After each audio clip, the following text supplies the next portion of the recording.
Speed रे आसिला आउ जोर की धक्का देला। किछि कहि पारु नथिला सिना हेले भारी कष्ट हेउथिला ताकू। रास्ता रे एकाकी घुसुरी घुसुरी कला। हाँ दर्शक बंधु, बाघटी को एक क्रेटा गाड़ी आसी दुम की धक्का मारिला। फलरे बाघर होईछि एपरी अवस्था। बाघ को निज ह्युंडाई क्रेटा गाड़ी रे जोरदार धक्का देले जणे व्यक्ति।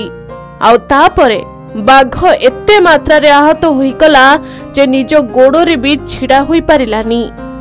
बिचरा बेस किछि समय रास्ता उपरे छटबट हेला जंत्रणा रे।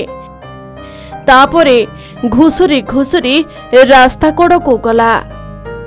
ए वीडियो रे बाघर अवस्था जिए देखुछि छाती थरी जाउछि।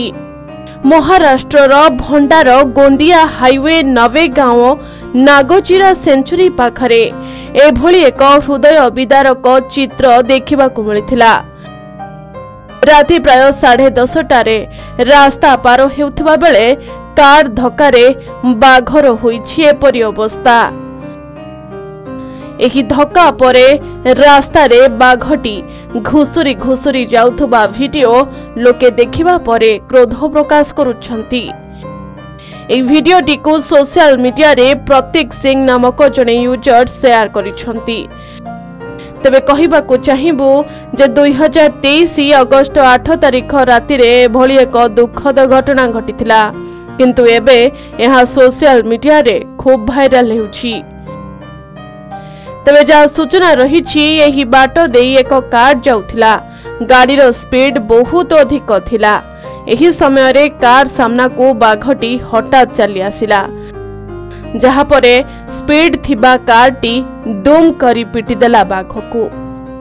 आउ गाड़ी धक्कारे बाघटी किछि दूर को छिटिकी पड़िथिला। आहत अवस्था रे बेस किछि समय रास्ता उपरे पड़ी रहिथिला। से उठिबा को चेष्टा करुथुला हेले छिड़ा भी होई पार नथिला। लागुछि जेपरी ता गोड़रे गुरुतर आघात लागिछि, जहा फल रे से ठीक भाबे छिड़ा होई पारु नाही।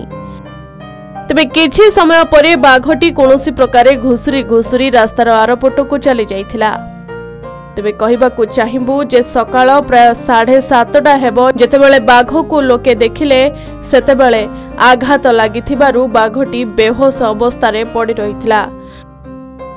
तुरंत ताकू चिकित्सा पाई नागपुर निया जाइथिला, हेले हॉस्पिटल ले पहुंचीबा पूर्वरु बाटरे तार मृत्यु होई जाइथिला। तबे आमरो गोटिए अनुरोध, जंगल रास्ता रे किंबा जीव जंतुक पथ होइथिले आपण गाड़ी टिके धीरे चलांतु, नचेत केते केते एमिति निरीह वन्य जंतुक जीवन चली जिवो। तेणु एथि प्रति ध्यान दियंतु। आम मानंकु ही सेमानंक सुरक्षा करिबा उचित।